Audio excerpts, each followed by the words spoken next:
Now I'll be reading Genesis 15.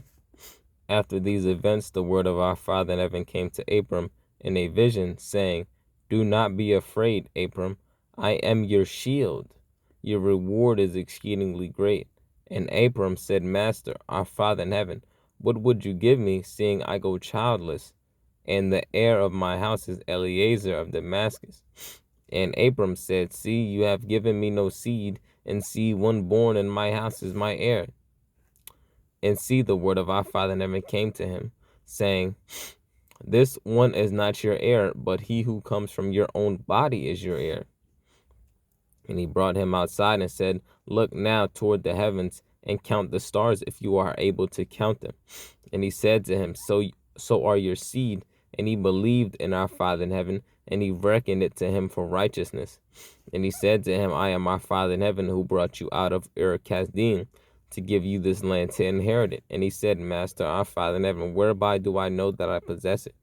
And he said to him, Bring me a 3-year-old heifer, and a 3-year-old female goat, and a 3-year-old ram, and a turtle dove, and a young pigeon.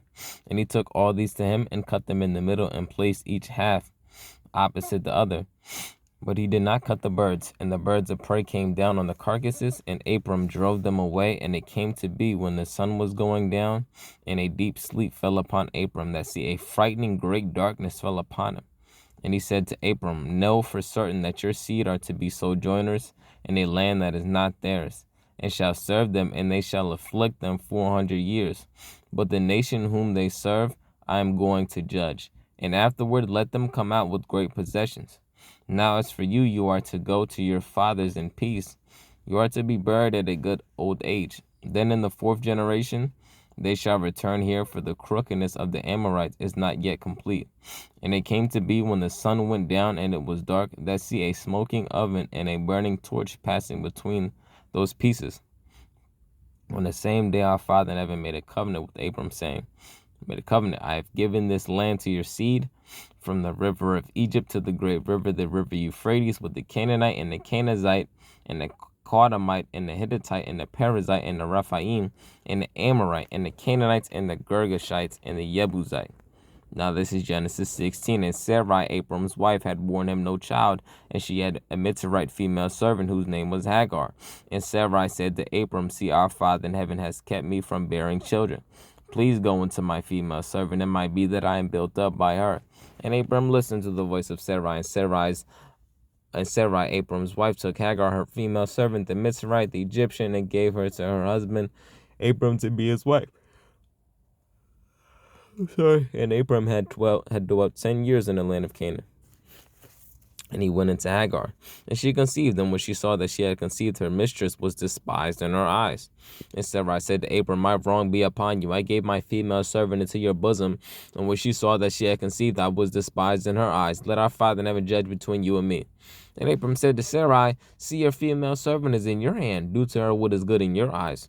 And Sarai treated her harshly, and she fled from her presence. And the messenger of our Father in heaven found her by a spring of water in the wilderness, by the spring on the way to Shur. And he said, Hagar, Sarai's female servant, where have you come from? And where are you going? And she said, I am fleeing from the presence of Sarai, my mistress. And the messenger of our Father in heaven said to her, Return to your mistress, and humble yourself under her hand. And the messenger of our Father in heaven said to her, I am going to increase your seed greatly, too numerous to be counted. And the messenger of our Father in heaven said to her, See, you are conceiving and bearing a son, and shall call his name Yishmael, because our Father in heaven has heard your affliction. And he is to be a wild man, his hand against everyone, and everyone's hand against him, and dwell over against all his brothers. And she called the name of our Father in heaven, who spoke to her, You are the El who sees. For she said, Even here have I seen after him who sees me.